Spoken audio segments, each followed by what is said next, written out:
Iran is now claiming without evidence the United States attacked it from the United Arab Emirates. President Trump says the U.S., quote, obliterated several key military targets this week and that Iran's oil infrastructure could be next. Lucas Tomlinson joins us live from Dubai. Hi, Lucas.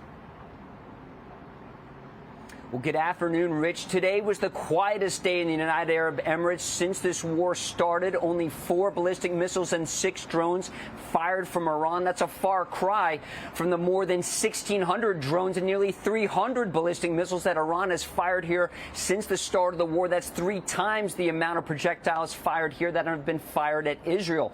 And Iran's foreign minister claims he's only striking American bases in the region. We are only targeting American assets, American installations, American military bases. Everything belongs to Americans. They, attacked our islands using HIMARS artillery rockets, which are low-range, rockets, and they used the territory of UAE to attack us. Now, some residents here would like a word with Mr. Arachi, Rich, after hotels and skyscrapers have been hit by drones or falling debris.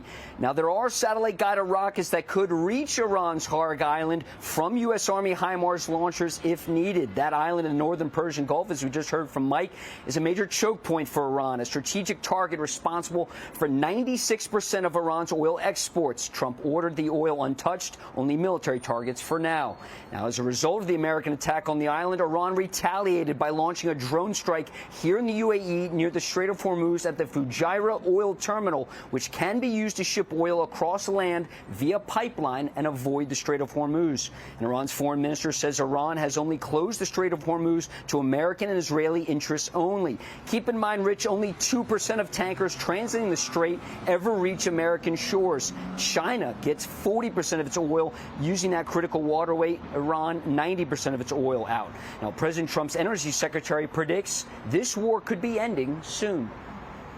I think that this conflict will certainly come to the end in the next few weeks. Could be sooner than that, but the conflict will come to the end in the next few weeks, and we'll see a rebound in supplies and a pushing down of prices after that. So this appears to be a showdown, Rich. Iran wants to keep the Strait of Hormuz hostage. President Trump wants to return the favor and do the same thing to Kharg Island. Now, here on the ground in Dubai, I can say tourism has taken a major hit. Hotel occupancy is way down. It's gone from 90% down to 8% in some cases, even down to 1%. The nightclubs, too, are pretty empty, Rich. Incredible. Usually a pretty busy place. Consequences across the region and the world. Lucas Tomlinson, thanks so much for joining us. Be sure to like and subscribe for all the Fox News latest on YouTube and catch full shows streaming now on Fox One.